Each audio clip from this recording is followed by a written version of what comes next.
बिस्मिल्लाहिर्रहमानिर्रहीम। अस्सलाम वालेकुम। मैं हूं आबिद अजीज़ और आज डॉक्टर रैकविक जर्मनी की जिस होम्योपैथिक मेडिसिन को मैं डिस्क्राइब करूंगा उसको R13 यानी कि R13 कहा जाता है, जिसको आम तौर पर प्रोहेमरिन के नाम से जाना जाता है। R13 की कंपोजिशन में जो एक्टिव सब्सटेंसेस यूज़ किए जाते हैं उसमें शामिल है Aesculus hip 2x, Collinsonia 4x, Graphites 8x, Hamamelis 3x, Kali carbonicum 6x, Lycopodium 5x, Nitricum acidum 6x, Nux vomica 4x, Paeonia off 3x और सल्फर 5x।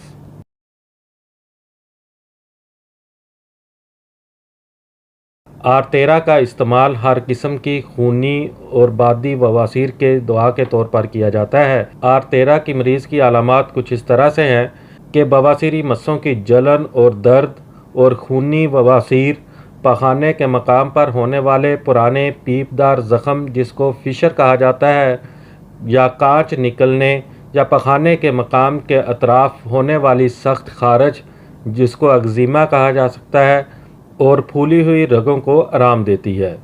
R13 का इस्तेमाल कुछ इस तरह से है कि अगर मर्ज़ में शिद्दत है तो फिर 10 कतरे 2 घूंट पानी में हल करके मरीज़ को दिन में हर 2 घंटे के वक्फे के साथ इस्तेमाल करवाए जा सकते हैं, और अगर मर्ज़ की शिद्दत में कमी वाक़ हो रही हो तो फिर 10 कतरे दिन में 3 बार 2 घूंट पानी में हल करके मरीज़ को इस्तेमाल करवाए जा सकते हैं। R13 बाज़ार से आपको 22 ml की पैकिंग में बआसानी दस्तयाब हो सकती है। उम्मीद करता हूँ कि ये वीडियो आपको अच्छी लगी होगी। अगर वीडियो अच्छी लगी है तो इसको लाइक कर दें, और अगर आप मज़ीद होम्योपैथिक मेडिसिन के बारे में इंफॉर्मेशन हासिल करना चाहते हैं तो मेरी रिक्वेस्ट है कि इस चैनल को सब्सक्राइब कर लें। नेक्स्ट वीडियो तक मुझे दें इजाज़त। अल्लाह हाफिज़।